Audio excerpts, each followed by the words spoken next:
ទម្លាប់ទាំង6ដែលអ្នកមានតែងតែប្រើដើម្បីលុតដំនិងកែប្រែវាសនាខ្លួនឯងមែនហើយអ្នកមាននឹងបុគ្គលជោគជ័យគឺជាក្រុមមនុស្សដែលមានច្បាប់ទម្លាប់និងវិន័យតឹងតែងខ្លាំងចំពោះខ្លួនឯងព្រោះមនុស្សទាំងនេះតែងមានគំនិតចង់កែប្រែខ្សែវាសនារបស់ពួកគេឲ្យកាន់តែល្អប្រសើរដូចនេះហើយពួកគេតែងតែខិតខំលួចដំខ្លួនឯងយ៉ាងសកម្មយ៉ាងណាមិញសកម្មភាពនិងទម្លាប់ទាំង6យ៉ាងនេះដែលអ្នកមាននឹងបុគ្គលជោគជ័យតែងតែអនុវត្តក្នុងជីវិត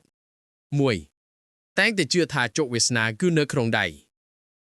ជោគវាសនារបស់មនុស្សត្រូវបានកំណត់ដោយស្ថានសួគ៌ប៉ុន្តែគន្លឹះគឺមិនត្រូវបោះបង់ចោលការខិតខំប្រឹងប្រែងដោយសារតែរឿងផ្ដេសផ្ដួលលើខ្សែវាសនាតាមតែទេវតាចារតុនោះឡើយយ៉ាងណាមិញក្រុមមនុស្សជោគជ័យឬអ្នកមានតែងតែជឿជានិច្ចថាការខិតខំប្រឹងប្រែងនឹងជួយឲ្យពួកគេសម្រេចជោគវាសនារបស់ខ្លួនកាន់តែល្អប្រសើរ 2. មានទម្លាប់ពង្រីកទំនាក់ទំនងល្អអ្នកមានយល់ថាវាមិនចាំបាច់ត្រូវបានគ្រប់គ្នាគោរពនោះទេវិជាពិតប្រាកដនៃការតភ្ជាប់គឺគ្រប់គ្រងដោយបេះដូងមិនមែនដោយលុយទេនេះមិនបដិសេធតួនាទីរបស់លុយក្នុងការគ្រប់គ្រងទំនាក់ទំនងផ្ទាល់ខ្លួននោះឡើយវាសំខាន់ជាងការអភិវឌ្ឍទម្លាប់ល្អចាត់ល្អចំពោះអ្នកដទៃបើអ្នកចង់ក្លាយជាអ្នកមានអ្នកត្រូវបង្កើនសមត្ថភាពដាំដុះរបស់អ្នកក្នុងទំនាក់ទំនងឲ្យបានល្អ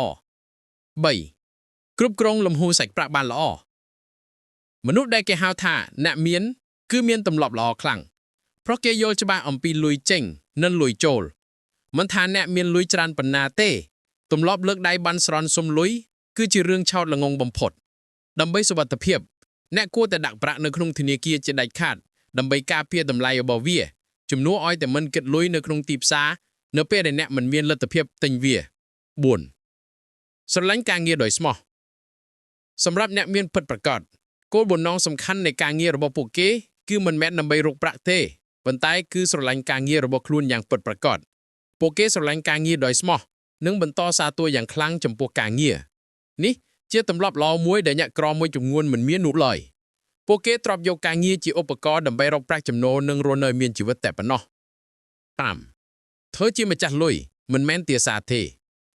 ប្រសិនបើអ្នកគ្រប់គ្រងលុយបានល្អវានឹងដូចជាអ្នកបម្រើដ៏ល្អម្នាក់ប្រសិនបើលុយគ្រប់គ្រងអ្នកនោះគឺជាម្ដាយអាក្រក់បង្ខុតបុគ្គលដែលប្រើលុយបានល្អម្ចាស់លុយអាចរាប់លុយជាជំនួយអភិការដ៏មានប្រសិទ្ធភាពមនុស្សដែលមិនចេះប្រើប្រាស់លុយនឹងប្រែលុយទៅជាចបាវ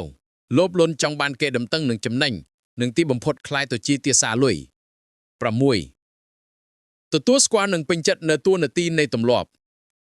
កំណត់ជោគវាសនាទម្លាប់ល្អនឹងជួយឲ្យអ្នកកាន់តែប្រសើរទម្លាប់អាក្រក់នឹងបំផ្លាញអ្នកជាយថាហេតុ